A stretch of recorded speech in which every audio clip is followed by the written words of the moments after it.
Hello Year 1. Today for science, our LO is to identify by classifying and observing.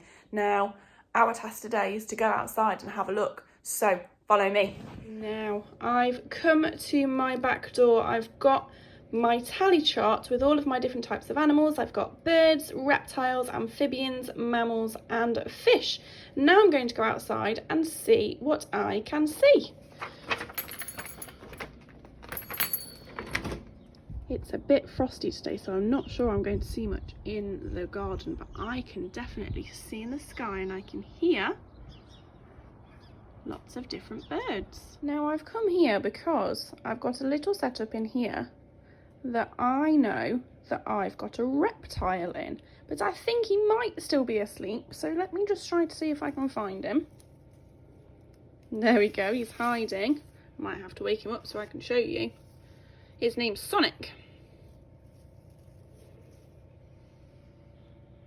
There we go. He's still a bit sleepy. But I know that he's a reptile because I can see the scales on his legs. He's a bit grumpy because I've just woken him up. Also come over here because I know that I've got a fish. This is Lucy. I know that she's a fish because she lives underwater. She's got scales and I can see her fins to help her move.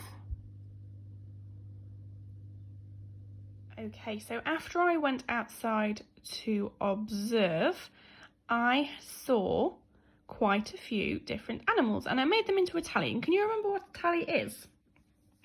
It's where you make a mark for every one of those things that you have seen. And when you get to 5, you do 4 lines and then you cross one to make a 5. So I've had a look and I saw, whilst I was in the garden, I saw quite a few birds. They weren't necessarily sat in my garden, but they had either flown past or they were sat on the roof. So I saw 1, 2, 3, 4, 5, 6 birds. And I know that they were birds because either they were flying, they had beaks, or they had feathers.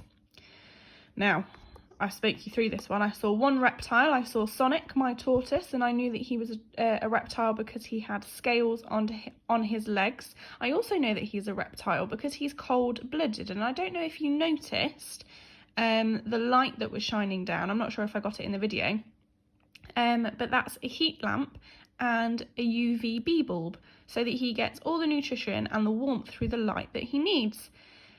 Now, I didn't see an amphibian. I don't have a pond, so any frogs or newts I wouldn't necessarily see because I don't have the habitat that they live in, which is interesting.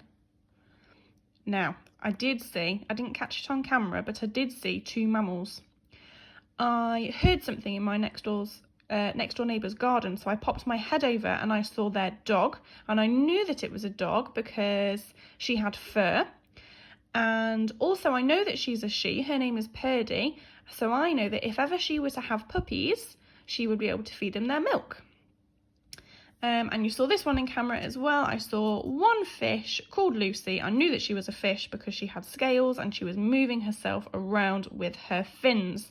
Now, your job is going to be Your job is to go outside, either with your grown-ups. You might go on a walk later today. If you're at school, maybe you can have an explore. Maybe you can go up to near the farm. Maybe you could have a look around there where the wildlife pond is and see how many of these different types of animals you might see. But it's unlikely that you might see some others. So maybe you could tell me why. Like I said, I didn't find an amphibian because I don't have its habitat in my garden, so it's very unlikely that I would see one. If you went to Cockgrave Country Park, it might be quite unlikely that you would see a fish unless you saw one in the canal. I'm not quite sure. But have a think why you might not see these types of animals. Why not? I can't speak today. Why might you not find a reptile in the UK if it's not in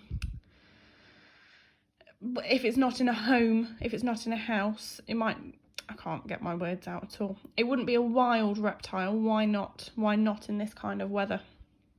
Have a think about it, have a discussion, and fill out your tally charts.